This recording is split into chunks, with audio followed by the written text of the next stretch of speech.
Hello guys, welcome to economy world. तो आप लोगों को तो पता है कि ब्रिक्स 2026 की बैठक भारत में होने वाली है। तो आरबीआई का कुछ अलग प्लान चल रहा है। आरबीआई चाह रहा है कि ब्रिक्स कंट्री के जितने भी मेंबर्स हैं वे आपस में डिजिटल करेंसीज के माध्यम से जुड़े, क्योंकि आरबीआई जितनी भी प्राइवेट क्रिप्टो करेंसीज हैं जैसे कि बिटकॉइन, इथेरियम, इन सब के अगेंस्ट है।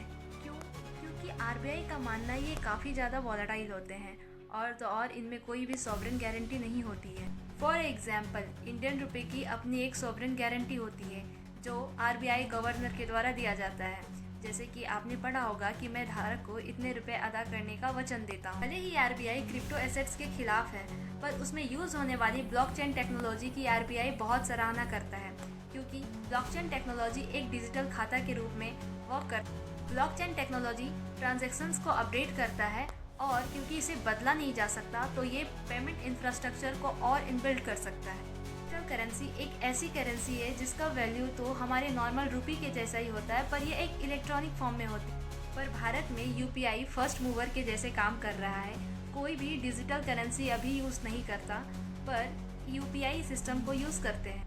से ये तो पक्का है कि डोमेस्टिक लेवल पे ये बहुत ज़्यादा कामयाब नहीं होने वाला है, पर इंटरनेशनल पेमेंट के रिगार्डिंग आरबीआई इसे और भी बिल्डअप करना चाहती है। जो ब्रिक्स 2026 की बैठक भारत में होने वाली है, उसमें आरबीआई ब्रिक्स देशों के और जो मेंबर्स है उनके डिजिटल करेंसीज और इंडिया के डिजिटल करेंसी को आपस में जोड़ना चाहता है। एग्जाम्पल, क्रॉस बॉर्डर पेमेंट में मनी लॉन्ड्रिंग और ब्लैक मनी जैसे प्रॉब्लम्स देखने को मिलते हैं। आपने स्विफ्ट बैंक का तो नाम सुना होगा, जो इंटरनेशनल फाइनेंशियल ट्रांजैक्शंस के मैसेंजर के रूप में काम करता है, पर इससे यूएसए ने रसिया और ईरान जैसे कंट्रीज को निकाल दिया है, जिससे इंटरनेशनल पेमेंट में बहुत दिक्कतें आती हैं। लेकिन यदि आरबीआई के डिजिटल करेंसी को रसिया के सेंट्रल बैंक के डिजिटल करेंसी के साथ जोड़ दिया जाए तो क्रॉस बॉर्डर पेमेंट्स में दिक्कतें नहीं आएंगी और मनी लॉन्ड्रिंग जैसी समस्याएं, ब्लैक मनी जैसी समस्याएं हमें देखने को नहीं मिलेंगी। और इससे एक और फायदा होगा कि इंटरनेशनल लेवल पे जो डी डॉलराइजेशन की प्रक्रियाएं चल रही है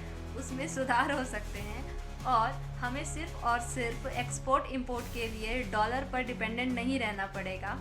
लेकिन आरबीआई के इस माइंडसेट को सुनकर डोनाल्ड ट्रंप का दिमाग खराब हो चुका है और डोनाल्ड ट्रंप का ऐसा कहना है कि ब्रिक्स कंट्रीज अगर अपने डिजिटल करेंसीज को आपस में जोड़ते हैं तो डोनाल्ड ट्रंप ब्रिक्स कंट्रीज पर 100% टैरिफ इम्पोज करेंगे। हालांकि अभी इंडिया और यूएस के बीच फ्री ट्रेड को लेकर नेविगेशंस चल रहे हैं, पर इंडिया को सोच समझकर कदम उठाना पड़ेगा, क्योंकि अगर ब्रिक्स कंट्रीज़ के साथ अपने डिजिटल करेंसी को इंडिया जोड़ भी दे तो क्या इसके जो रिजल्ट आने वाले इंडिया उसे फेस करने के लिए अभी रेडी है या नहीं है, ये इंडिया की सोच समझ की बात होगी।